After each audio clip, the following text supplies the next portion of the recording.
Milestone school and কলেজের শিক্ষার্থী, শিক্ষক ও অভিভাবকদের প্রতিবাদ কর্মসূচিতে আইন শৃঙ্খলা রক্ষাকারী বাহিনীর হামলার প্রতিবাদে জাতীয় ঐকমত্য কমিশনের সংলাপ থেকে 10 মিনিটের প্রতীকী ওয়াকআউট করেছে সিপিবি, বাসদ ও বাংলাদেশ জাসদ।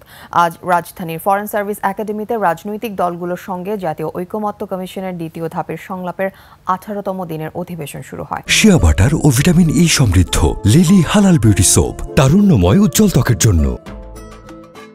সংলাপে সাংবিধানিক ও সংবিধিবদ্ধ প্রতিষ্ঠানে নিয়োগ কমিটির প্রস্তাবে বিএনপি শুরু থেকে আপত্তি জানালেও অবশেষে শুধু নির্বাচন কমিশন নিয়োগে আগের অবস্থান থেকে সরে আসে দলটি। আইনের মাধ্যমে নির্বাচন কমিশন গঠনের বিষয়টি সংবিধানে অন্তর্ভুক্ত করার পক্ষে মত দিয়েছে বিএনপি। বৈঠকে নির্বাচন কমিশন গঠন, সরকারি কর্ম কমিশন, মহাহিসাব নিরীক্ষক ও নিয়ন্ত্রক, দুর্নীতি দমন কমিশন এবং ন্যায়পাল নিয়োগের বিধান নিয়ে আলোচনা হচ্ছে। এসব পদের নিয়োগের বিধান বিভিন্ন রাজনৈতিক দল সংবিধানে অন্তর্ভুক্ত করার মত দিলেও বিএনপি শুধু নির্বাচন কমিশনের ক্ষেত্রে ছাড় দিয়েছে। তবে বাকি 4টি কমিশনের বিষয়ে কোনো ছাড় দিতে রাজি নয় দলটি। এক্ষেত্রে 7 জনের জায়গায় 5 জনের সিলেকশন কমিটি গঠনের সুপারিশ করেছে বিএনপি।